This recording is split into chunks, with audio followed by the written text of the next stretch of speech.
What's up, ladies and gentlemen of YouTube? Boogie298 coming at your levels against the power of the internet. And before I start this video, I want to point out my merch shirt came in and I love it. This is a great shirt. I am surprised, by the way. I did get the 5X, so it's a little big on me, a little loose on me, but I am in love with these shirts, and if you decide you want to get one for yourself, the link is down in the description box below. But a new Borderlands game came out today, and I want to talk about that game because I got a review code, and I've actually played through most of the game and enjoyed my time with it. But I also want to do something I haven't done in a really long time, which is review the reviewers. I want to read some reviews, specifically user reviews, about this game, because some of them have been very amusing to me. Now, when you take a look at the critical reviews, they're going to tell you that the game is an offshoot from the main series, and it takes place as kind of like a prequel-y kind of time in between games 2 and 3, but it is also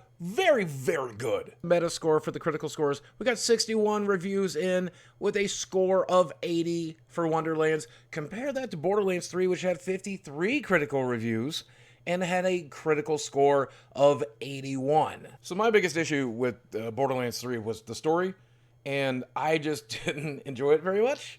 Sorry to the guys who wrote it, but after one playthrough of that game, I learned to loathe most of the characters in it. But to me, everything else for Borderlands 3 was fantastic. The world design, the maps, the levels, the monsters you were fighting, the guns you were collecting, the characters you were playing, the skill tree. I mean, I loved everything about Borderlands 3. I played through that game no less than about 8 times on 4 different characters. Wonderlands has taken everything I liked about Borderlands 3 and gotten rid of a lot of the things I didn't like about Borderlands 3. Specifically, I even felt this game was story light for the most part.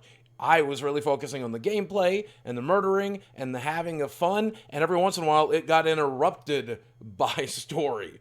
It felt like a D&D campaign that was very murder hobo-ish, and I was there for that. I appreciated that. It also improves on the Borderland formula in a lot of ways because character design is awesome this time. You can customize your character as you can in most RPGs these days, and I mean just right down to the coloring and the finest of details. There's classes that you can play, and then you can dual class those classes, and the guns this time are based on fantasy themed, and yes, they're still guns, but melee weapons matter, and now there's more inventory slots, so there's more gear you can collect, and it is more Borderlands, and not only is it more Borderlands, but there's more Borderlands in your Borderlands. So I heard you like Borderlands. Would you like some Borderlands inside your Borderlands? Everybody get that meme anymore? And the good news is, as I'm reading these critical reviews, they agree with me, right? They think it's, my favorite thing I read in one of these reviews, I'll show it to you. Wonderlands is upbeat and fun from start to finish, offering a rewarding adventure filled with goofy characters, imaginative bosses, and a great sense of ownership over your character through it all. And I just appreciate that so much right now because it is fun to play, and it is lighthearted and goofy and silly, and when the world is a festering shithole, who doesn't need that? I don't need another video game filled with dark, depressing bullshit like Last of Us 2. I just want to go in and shoot stuff and have fun and not deal with any politics. And yes, I ran into very few politics, real-world politics in this game, regardless of what you might be reading online. So let me show you my favorite review I've found so far. Keep in mind, this game came out in about 12 hours ago. There is a 0% chance this guy has played through this game like myself and others have. So when I show you this comment, keep in mind he is objectively wrong about this game. The LGBTQ is the biggest stain on humanity. The gameplay is fun, but damn near everything you look at is full of gay blank and LGBTQ references. Why do people have to cater to the 1% at the expense of the 99%? It's blank weird and uncomfortable. If you're a woman or you like dick in your blank, you'll like this game. The game looks like a gay pride parade. I actually muted this game. I normally love hearing the characters have to say, but now it feels like a gay dude is hitting on you at a bar. It makes you uncomfortable, and not in the good way like a horror genre does it.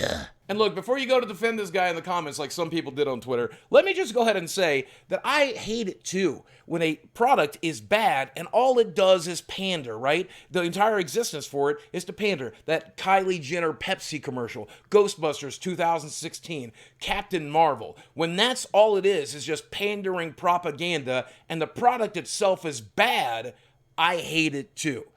That's not what's happening here, though. I'm only about 80% through the storyline right now, but I have experienced no homosexuality references whatsoever. I don't know if any of the characters are gay or straight. One of them is a robot. I guess they could be a gay robot, but I don't know what they're talking about.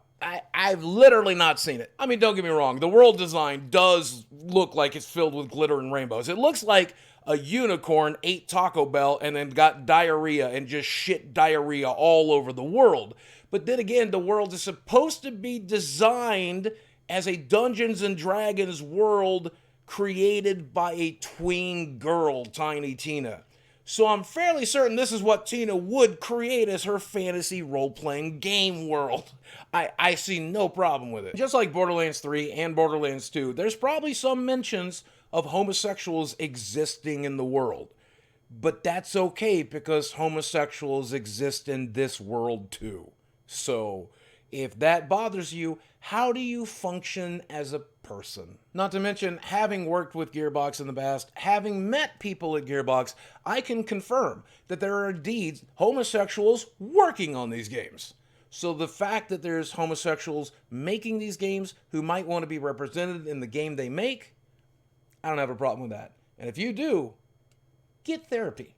So basically the point of this video is to let you know that this isn't Ghostbusters 2016.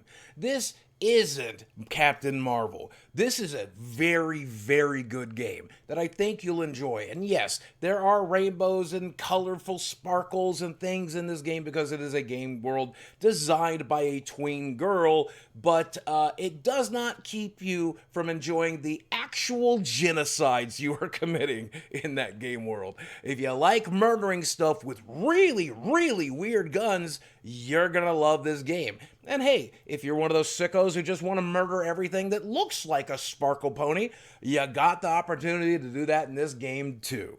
If you're a Borderlands fan, you should probably pick this game up. And I know it's a bad time to pick it up because Elder Ring is still out and there's a Kirby game coming out here and a new game coming out. I mean, there's so much to play right now. This game is probably going to get buried. And if you're a PC gamer, yep, we got timed exclusivity with the Epic Store as well, so you might want to wait till it's on Steam, and I understand if you do. Not to mention here on launch day, there's some online connectivity issues, and the game is not free of bugs. There's been some crashing on the Xbox Series X version, and I'm sure there's some crashing in other versions as well, so waiting for some patches isn't going to hurt anybody. And if you're a Dungeons and Dragons fan, you never played a Borderlands game, you might wonder, is this where you should hop in?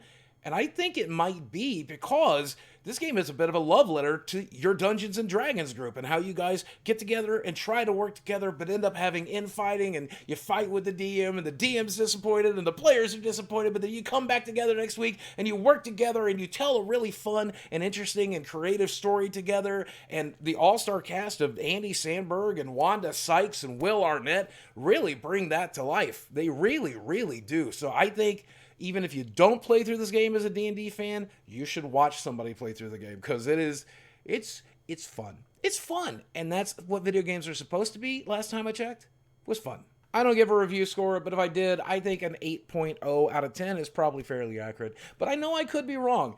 Are you interested in this game? Are you going to pick it up? Let me know in the comments section below. If you've already started playing it, what do you think? And what do you think about this minor controversy that spun up around this? I'd love to know your opinions. But until next time, guys, as always, thanks for watching.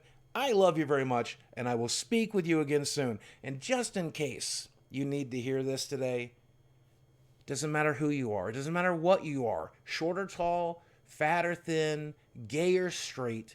If you're living your life in a way that you're not hurting anybody else, then you're okay.